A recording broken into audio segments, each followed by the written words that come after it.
Hey, what's up, you guys? I'm here at Casone's RV in Mesa, Arizona. Behind me, we have a 2020 Highland Mesa Ridge.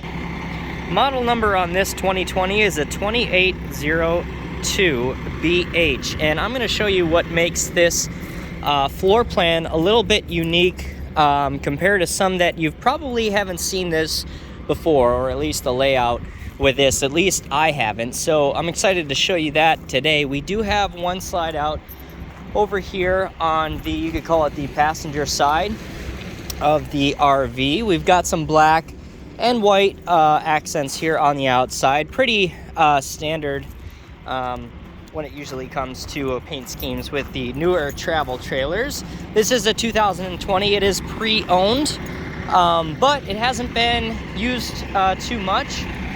It's only been used for a few thousand miles. Not that you can put miles on a travel trailer, but it hasn't been used too much. And this is about 32 feet in length, so a really friendly size that you could definitely get it into some areas, into parks and other things. And you also wouldn't have to have a truck that is too heavy to pull this. I do have some background noise right now here in the back, so I'm trying to speak up over that, but we can take a look at the tag here so you can take a look at the weight if you're interested in that. In the front compartment here we just have one through storage compartment there with your power cord in the back.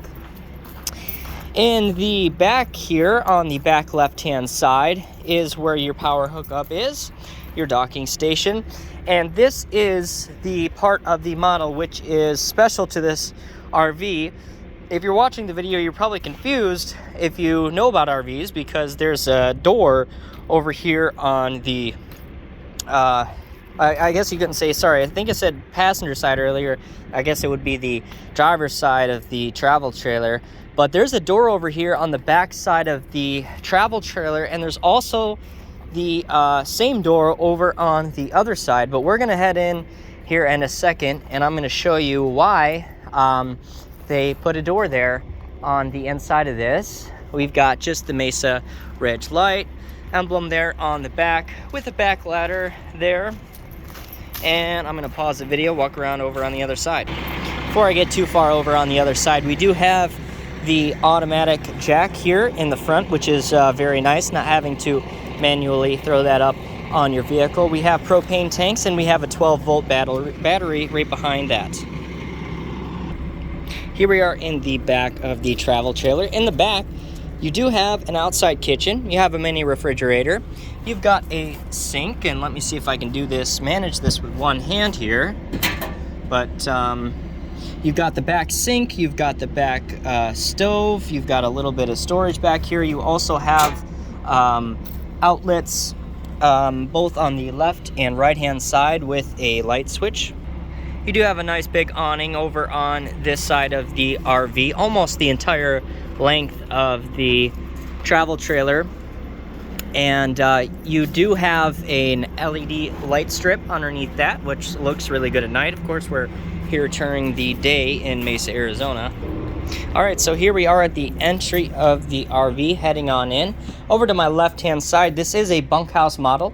So you do have two bunks right here, one above the other. I believe they are twin bunks and leave you with quite a bit of space. I mean, really anybody should fit there really comfortably, especially if you have kids that are going to be camping with you. You do have a curtain that's not up right now, but you can see that track there on the top.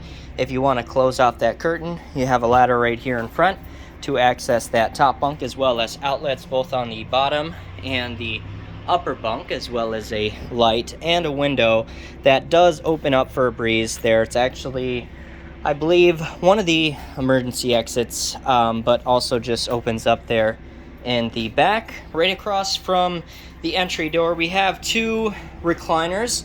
It is a little bit dark in here. Just give me 1 sec. All right, I wasn't able to turn lights on, but I did open up a few shades. We have some recliners right across from the entry door here. We also have the booth dinette, and that also turns into a bed. So you do have a lot of sleeping in here. I'd say 1, 2, 3, 4, about 6, sleeps about 6, maybe more like 4 adults or 5 adults, and maybe 6, 4 kids and 2 adults. Right across from that, we have the kitchen here, L shape with the stainless steel sink. We've got the Dometic controls for your ACs in here. We also have the Norco refrigerator. You do have an oven in this right here, as well as a microwave right above that. And right across from the TVs, we have a nice flat screen located right across from that. Underneath, we have some storage. We've got a radio and speakers on either side. We'll head up here, take a look at the bedroom. Pretty nice setup. You do have a door that closes off here, and you do have a lot of space to walk through here on either side of the bed. You're not crunched in here. Nice storage on either side, some decent closet space. You have a fantastic fan above your head right here, but overall a pretty nice space where you're not crunched in with the bed, and it's a pretty good space. So we're gonna head back to the back bathroom and where that other door is located, and it's not the exact same side, but they're both located in the back on either side, because you can see this is here and then this one's a little bit further back, but basically you have another door back on the other side for this back bathroom. You have the shower here and the toilet right across from the door, as well as a sink. I definitely consider this to be a huge plus if you have, if you're at a campsite or wherever you're at, campground, and you want people to be able to use the bathroom constantly, but you don't want to have them run in and out of the RV. This has got its own shut off, its own door, so they don't have to come in through this door to use the bathroom. And that is a very nice feature. It is located over on the other side, but it doesn't interrupt necessarily what you're next to. You do have a slide.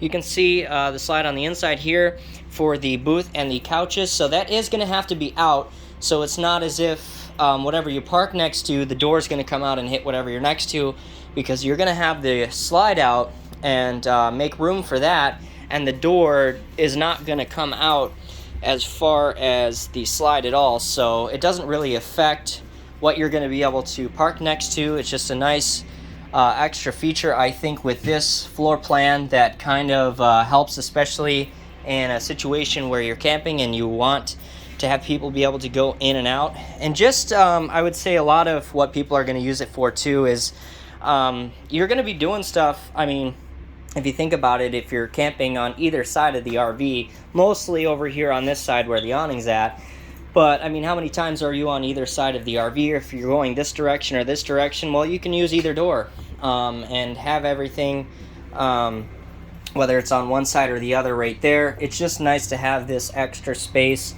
where this extra door for this bathroom, that you don't have to have people running in and out through this door to get to that back bathroom. Well, that is going to conclude the video. If you liked the video, be sure to leave it a like. If you haven't subscribed to the channel already, be sure to do so, because I make videos all the time letting you know what inventory we have here. If you guys are interested in this RV, feel free to reach out to me at my email. I'll leave it in the description below. Alright guys, thanks for watching, and we'll see you next time.